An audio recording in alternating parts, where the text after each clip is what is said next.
नमस्कार मित्रों, शुभ संध्या। आज 18 जुलाई है और वार है रविवार। और जैसा आप जानते हैं, हमारे ज्ञान कणिका ग्रुप में जो एपिसोड चल रहा है, जीना इसी का नाम है।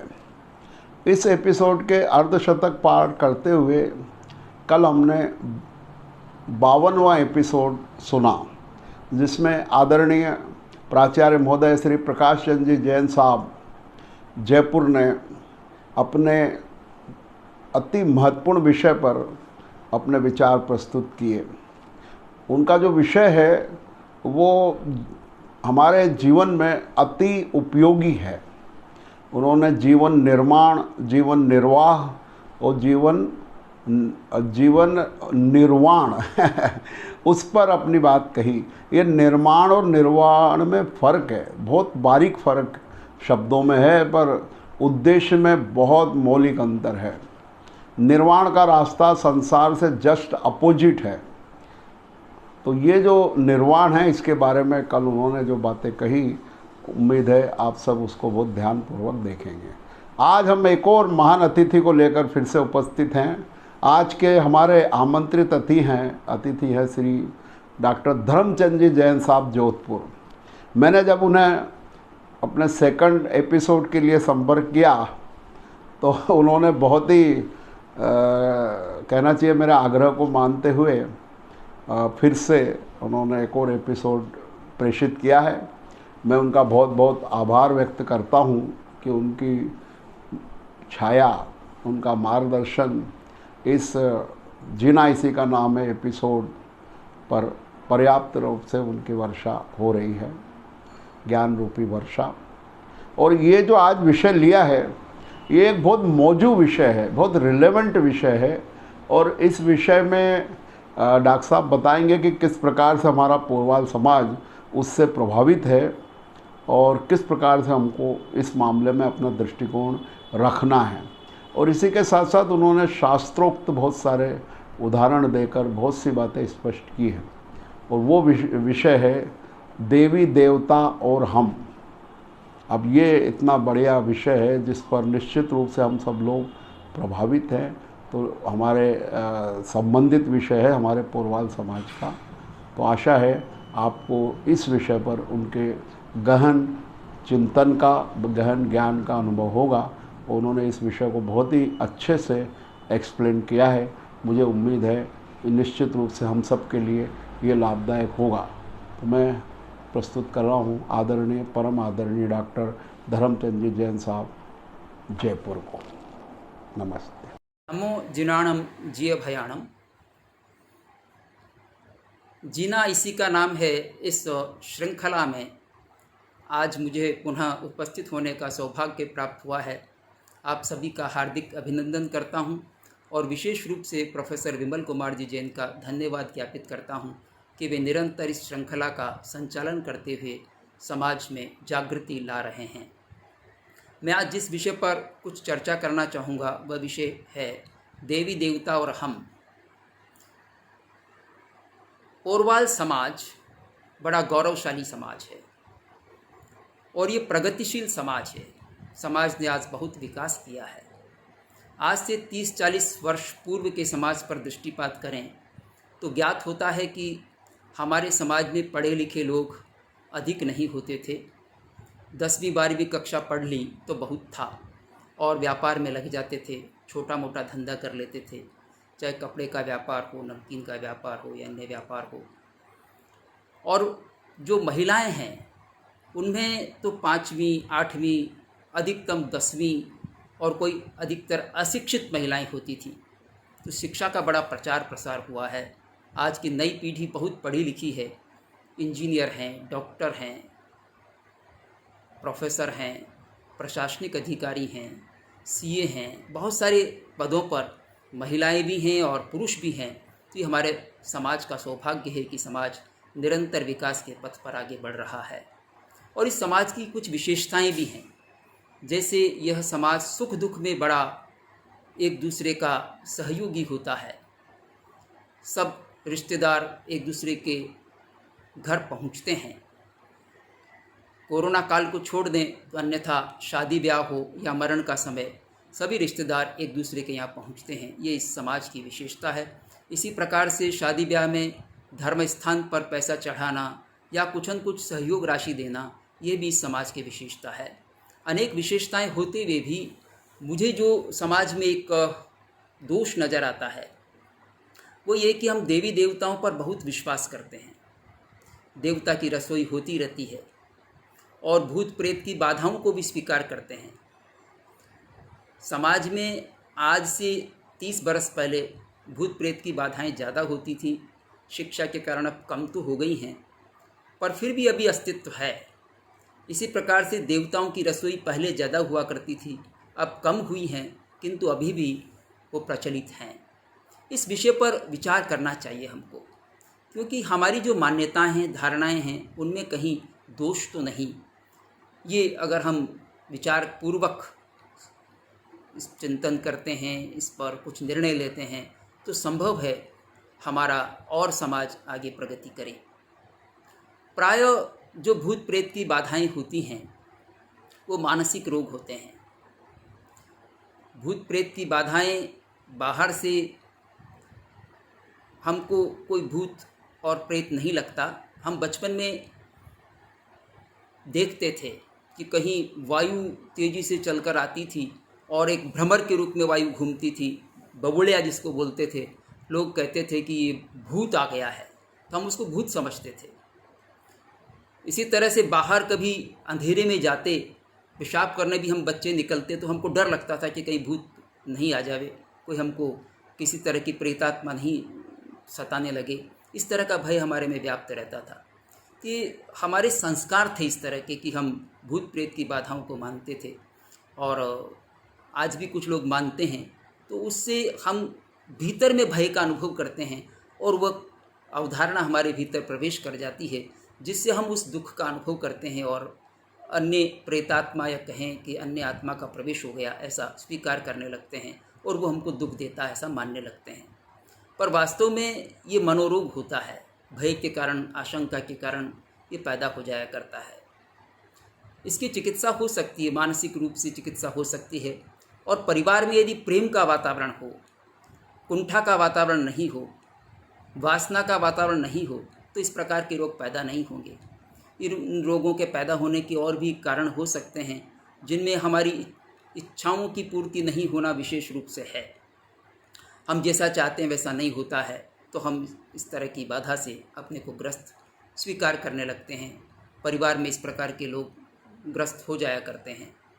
एक दूसरा जो देवी देवताओं पर हमारा विश्वास है और हमारी आस्था है। देवी देवता वैसे जैन दर्शन में 4 प्रकार के बताए हैं देव। ज्योतिषी है, वैमानिक है, ये देव तो ऊपर रहते हैं ऊर्ध्वलोक में, और जो भवनपति देव हैं वो नीचे रहते हैं अधोलोक में। अब वाणव्यंतर देव हैं, उनमें कुछ देव जरूर भूभाग पर विचरण करते हैं, पर वो अपने अपने आवासों में, अपने अपने स्थानों पर रहा करते हैं। वो हर एक को सताने आते नहीं है। हम यदि उनको किसी प्रकार की परेशानी पैदा नहीं करें तो वो भी हमको परेशान नहीं करेंगे। जैसे इस भूमि पर सर्प भी हैं, सिंह भी हैं, या और जानवर भी हैं, पर जब तक हम या तो हम सुरक्षित रहें, उनसे बचाव करके रहें, या फिर हम किसी को पीड़ा नहीं दें, तो वो प्राणी भी अपने रास्ते चलते हैं और किसी को पीड़ा नहीं देते हैं। इसी तरह से ये वैंतर देव भी अगर हम मानें तो ये भी हमको जानबूझकर पीड़ा देने नहीं आएंगे। एक सूत्र बताया गया है कि कहीं अगर जंगल में हम हैं और आशंका है तो वहाँ शक्रेंद्र की आज्ञा से हम लघु शंका आदि कर सकते हैं, और उसमें फिर व्यंतर देव हमको बाधित नहीं करता है।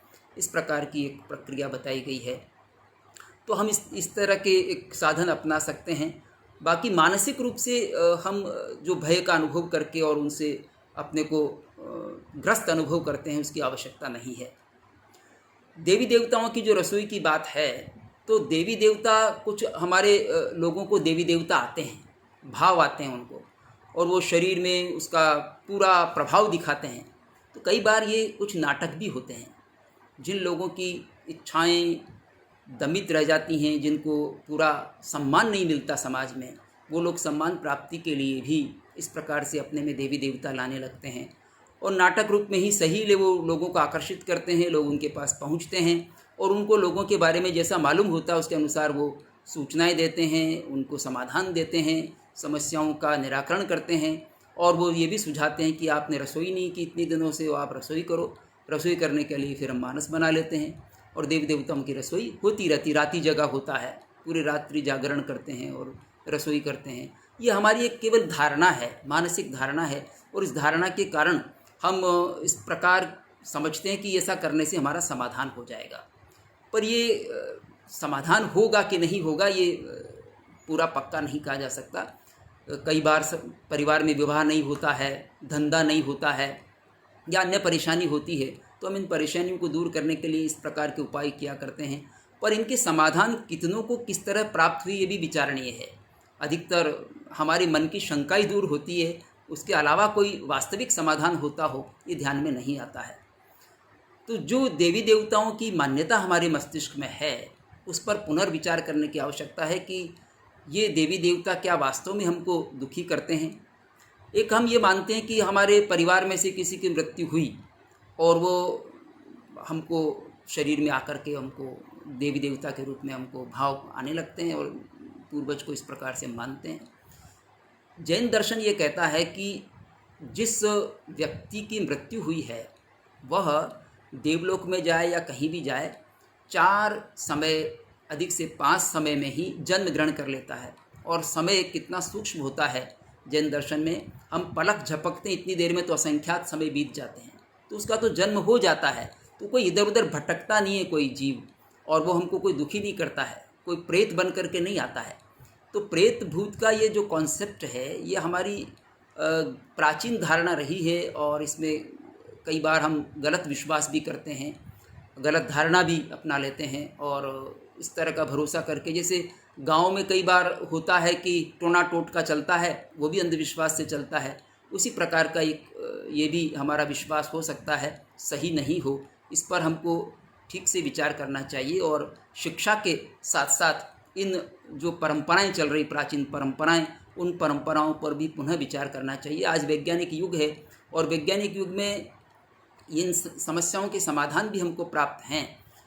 मानसिक रोग जो होता है उसके कई मानसिक रोगों की चिकित्सा होती है, डिप्रेशन की, हिस्टीरिया की या सिजोफ्रेनिया की, और कुछ रोग ऐसे हो जाते हैं मानसिक रोग की जिनका कोई इलाज ही नहीं होता, वो सड़कों पर घूमते रहते हैं, अपने आप की सब स्मृति गायब हो जाती है, भूल जाते हैं सारा।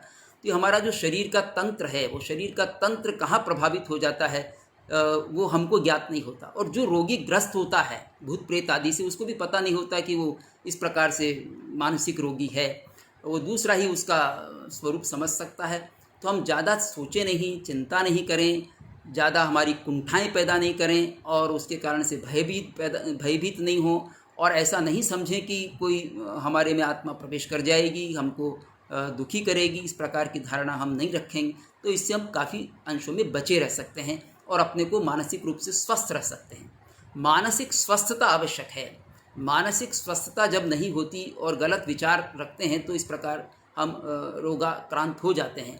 जो लोग इस पर भरोसा नहीं करते, जैसे मुसलमान लोग हैं या पंजाबी लोग हैं या जहाँ जहाँ भी जो समाज इन बातों में विश्वास नहीं करता है, तो उनमें इस प्रकार के रोग कम मिलेंगे।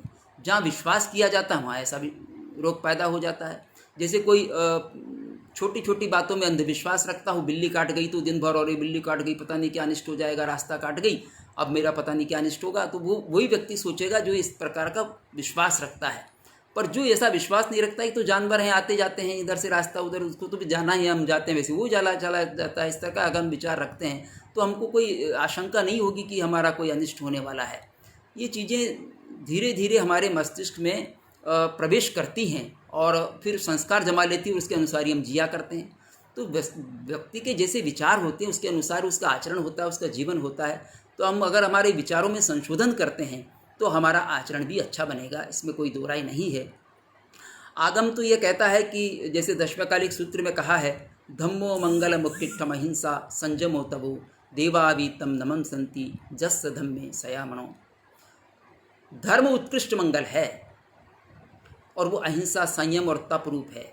ऐसे धर्म का जो अनुयायी है, धर्म का जीवन में पालन करता है, उसको देवता भी नमस्कार करते हैं। जिसके मन में धर्म है उसको देवता भी नमस्कार करते हैं। तो देवताओं को झुकाना है तो धर्म का मार्ग पकड़ना है, धर्म पर चलना है। धर्म ही धर्मो रक्षति रक्षितः, धर्म की रक्षा की है तो धर्म हमारी रक्षा करेगा। तो धर्म को किस तरह से पालन करें, और अगर कहीं शरण में जाना भी है तो हमारे 4 शरण बताई गई है। अरिहंते शरणम पवज्जामि, सिद्धे शरणम पवज्जामि, साहू शरणम पवज्जामि, केवली पंडितम धम्मम शरणम पवज्जामि। ये 4 शरण है। या तो अरिहंतों की शरण है, सिद्धों की शरण है। अरिहंतों ने जो 4 घनघाती कर्मों का अक्षय कर दिया है, वो अरिहंत हैं, वो हमारे द्वारा पूज्य हैं। और सिद्धों ने 8 कर्मों का अक्षय कर दिया है, वो हमारे द्वारा पूज्य हैं, शरण योग्य हैं। और साधु संत जिनमें आचार्य उपाध्याय साधु सभी आ जाते हैं, साधुयाँ भी आ जाती हैं, वो भी शरण प्राप्त करने योग्य हैं। और सबसे जो सुलभ है वो है धर्म। धर्म उत्कृष्ट मंगल है, धर्म की शरण हमको लेनी चाहिए। और ये धर्म हमको सही रास्ते पर ले जाता है, गलत धारणाओं से बचाता है, कई सारी हमारी समस्याओं का समाधान कर देता है। मस्तिष्क में हमारे जितने गलत संस्कार इधर उधर के होते हैं वो हमारे चित्त को भी भ्रमित करते हैं और जीवन को भी गलत दिशा में ले जाते हैं। इसलिए इन विषयों पर पुनः पुनः विचार करने की आवश्यकता है। कई बार नए नए देवी देवता स्थापित हो जाया करते हैं, कहीं भी कोई पत्थर रख कर के देवता की स्थापना कर देता है और ये प्रचार कर देता है कि यहाँ जो भी आएगा उसकी मनोकामना पूर्ण होगी। ऐसे नए नए देवी देवता आते हैं। पाली के पास है एक, ओम बन्ना का है, और कई जगह पर हैं। तो इस तरह से जो स्थापित होते हैं, कईयों की हो सकता है इच्छा की पूर्ति हुई हो, पर अधिकतर सर्वे किया जाएगा तो 5% की इच्छा पूर्ति होती है, 95% की इच्छा पूर्ति नहीं होती। पर वो 5% से ही बातें चलती रहती हैं और हम भीड़ इकट्ठी हो जाती है, लोग वहाँ उमड़ पड़ते हैं। तो इस तरह से जो हमारा जीवन का एक वो है ढंग कि हम लोभ में आते हैं और हमारी इच्छाओं की पूर्ति कहीं से हो जाएगी, ये बात सोचते हैं। और इस लोभ के कारण से हम साइबर अपराध के भी शिकार बनते हैं। तो ऐसे ही हम देवी देवताओं के कहें या गलत धारणाओं के कहें हम शिकार बन जाते हैं लोभ में आकर के कि वो ऐसा कर देगा तो ऐसा हो जाएगा। कई साधु सन्यासी भी इस प्रकार के ठगी होते हैं। तो उनसे बचकर की और सही धर्म मार्ग पर चलने की आवश्यकता होती है। हम सही देवी, जो हमारे देव तो अरिहंत हैं और सिद्ध हैं, उन देवों को हम स्वीकार करें। और बाह्य देव भी यदि हैं जो 4 प्रकार के मैंने बताएं, तो वो हमको कोई परेशान करने नहीं आते जब तक कि हम मजबूत न हों। और अगर कोई देवता प्राचीन काल में और आज भी कोई उपसर्ग देता है, कष्ट देता है, तो कष्ट के सामने जो धार्मिक लोग हैं उनकी परीक्षा होती है और वो कष्ट खत्म हो जाता है धीरे धीरे और उनकी जय हो जाती है। तो हमारे मन को मजबूत करने की आवश्यकता है, मानसिक स्वस्थता की आवश्यकता है। मैं आज इतना ही निवेदन करूंगा इस विषय पर। और आपको यदि इस पर किसी प्रकार का विचार हो तो आप ज़रूर बाद में भी चर्चा कर सकते हैं या इस विषय की पुनः चर्चा की जा सकती है। मैं एक बार पुनः आप सबका हार्दिक धन्यवाद ज्ञापित करता हूँ। सादर जय जितेंद्र।